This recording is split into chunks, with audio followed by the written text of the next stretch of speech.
The TurboGrafx 16 was a terrific system, but most people just looked at it as a way to play some bonk. But did you know about its upgrade? I am the Game Collector, and this is Second Opinion Games. And today I tell you why you need a Turbo Duo.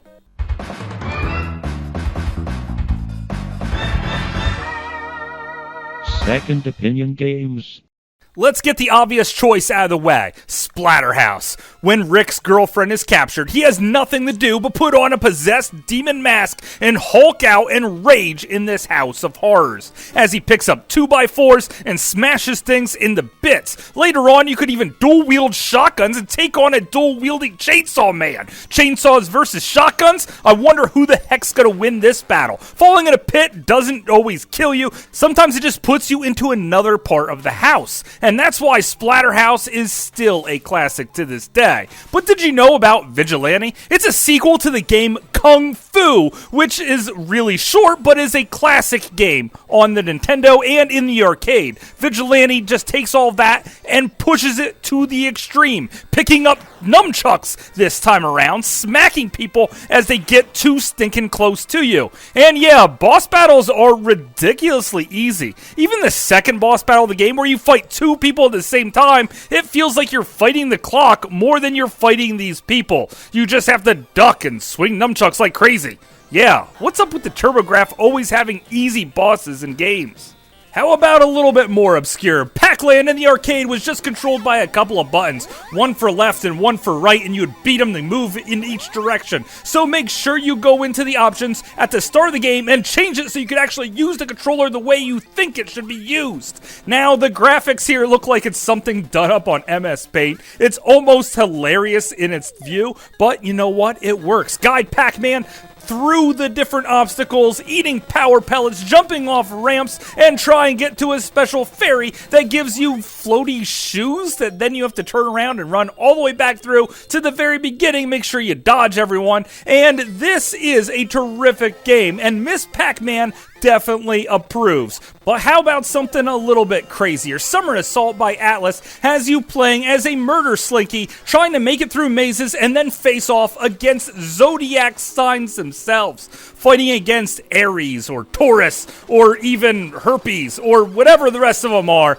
Any way you look at it, this is really unusual, and the bosses just go on and on. This game is huge, and you'll probably get lost more than once. There's also some tight time limits, making it one frustrating game to play. But if you want something maybe a little bit different, well then I recommend checking out Kadash. This was a terrific arcade experience, and it was brought to the Sega Genesis and the TurboGrafx, but only the TurboGrafx actually has all 4 of the characters. And of course you want to play as a ninja. Who wouldn't want to use a freaking ninja to hack apart things in medieval times? Because ninjas are definitely better than sword dudes or even wizards. So yeah, use the ninja, but don't forget to level up early in the game, otherwise it'll be game over before you know it. And if you want something a little bit more Zelda-like, well, how about Nutopia 2? Now, this guy can actually attack at an angle. This is one of the most expensive games for the TurboGrafx 16, and I managed to pick mine up cheap because the spine just says Nutopia, and someone mispriced it as if it was the first game. So this is a blatant Zelda knockoff, and you know what? I am completely okay with that. And because you have the Turbo Duo and not the original TurboGrafx 16, you can actually save the game in the internal memory. Otherwise, you have to write down passwords because this is a huge one. Nutopia 2 is definitely the best Zelda clone ever, but maybe you want something a little bit more RPG-like.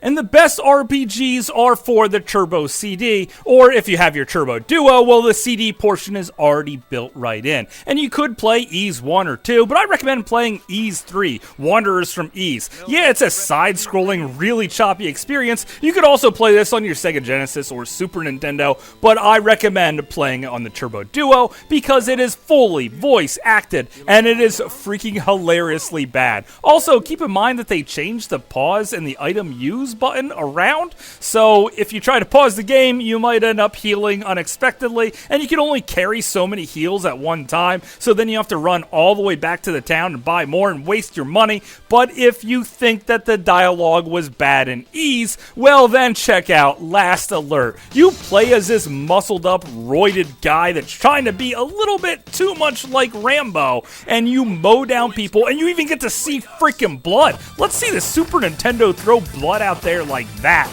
Yeah, Last Alert is terrific, and you do mow down tons of people, but the dialogue is where the game really shines. It's laughably bad. It's like they tried to make the worst dialogue ever in a video game, and they succeeded. But how about we dumb things down a little bit? Monster Lair. It starts off like an Adventure Island style game, collecting fruit and shooting baddies. But then the second half of the level jumps in, and then you're collecting fruit and flying and shooting down baddies. This is really cool. Unfortunately, the game is super long, and what I mean by unfortunate isn't because it's a bad game, it just outstays its welcome. A lot of times when I pick up a shooter, I just want it to be over with in like 20 minutes, not like 2 hours of continuous levels, so I never actually saw the end of this game. Buster Brothers is a little bit more my speed. It's more of a puzzle action shooter game where you get to move back and forth, and to get the real ending though, you have to play 2-player at the same time and make it all the way through Easter Island, and you might just end up on the moon before it's over. But if you want a true fighting experience, well, you might as well go with the first Street Fighter game, Fighting Street. Now, when I was playing this, it's really bad, guys. This is just awful, and I recommend checking this one out just to see how far fighting games have truly come. I know what the special moves are here, and I can't do like any of them at all. And if you play with a friend, you can only play as Ken versus Ryu. So yeah, that's a real thing. And also, even though the previous games that were CD had real voice sampling, well, in Fighting Street, it sounds like they used a chipset to try to mimic the human voice, and it has varying layers of quality here. But don't forget there are many gods like you all over the world. But how about some Japanese import games? Now you can't play the Japanese HuCard games, but you can play the CD ones. I recommend starting out with Puyo Puyo. Yeah, it's just like Mean Bean Machine on the Genesis, but with lots more Japanese language. But if you want something truly unusual, then you'll go to Chris's Adventure. This is one of the hardest to find Turbo Duo Japanese release games, but it's not nearly the most expensive. You play as a young lady that's jet-setting around the world, robbing tombs in short shorts and with a long ponytail, taking out some baddies along the way. Boy, they should really turn this into a franchise. I bet you no one will rip off that idea. And you know what? You ended up with a great game. But if you want some even stronger females in video games, well, how about checking out Valis 4? This time around, you have 2 different girls off the start of the game that you could easily switch back and forth. However, a giant wizard also joins them, and you'll be having a terrific time swapping out on the fly between the girls and wizards to take out all of the bad dudes in this world. But if you want something a little bit more masculine, then I recommend trying out Reni Blasters. You can pick one of 2 characters, and occasionally you'll even get a chance to pick the other one as you play through more levels. Each one actually plays completely different, and even though the Turbo Duo controller looks just like an NES controller, they make great use of the buttons on here, giving you tons of gameplay options, and even power-ups that you could pick up in between levels to swap out. Depending on how long you hold the button down for attack, depends on what attack you do, so you have to charge up the different meters. Now, not holding it down all the way for the longest possible time is always best.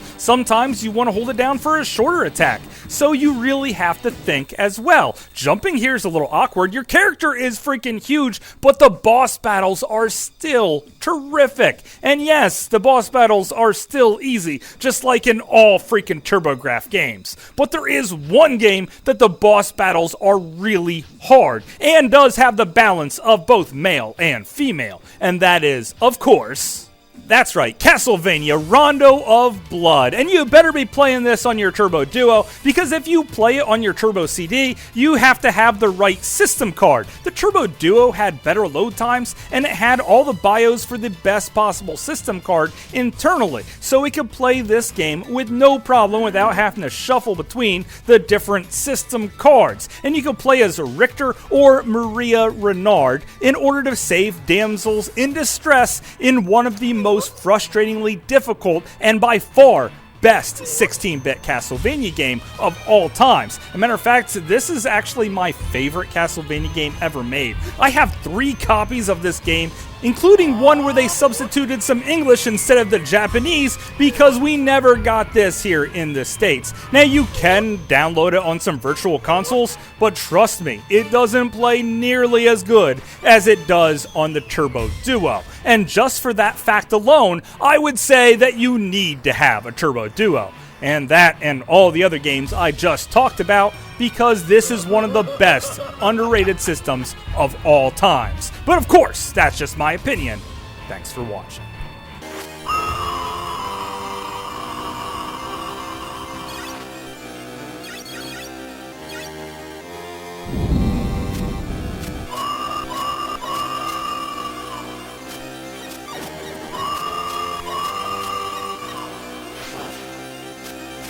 Hopefully you guys enjoyed this review. I had a great time making it, and I love playing my Turbo Duo. Now, some of these games are rather expensive, like Nutopia 2, but if you really like Zelda games, then it's nothing for you to track down this one.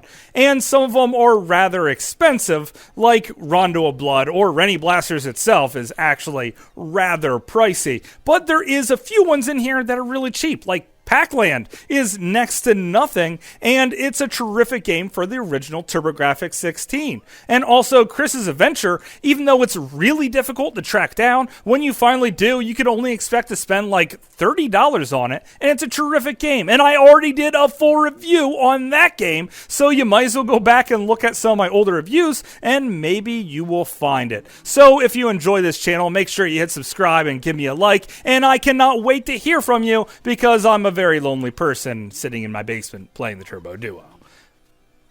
So until later, I will see you again, guys.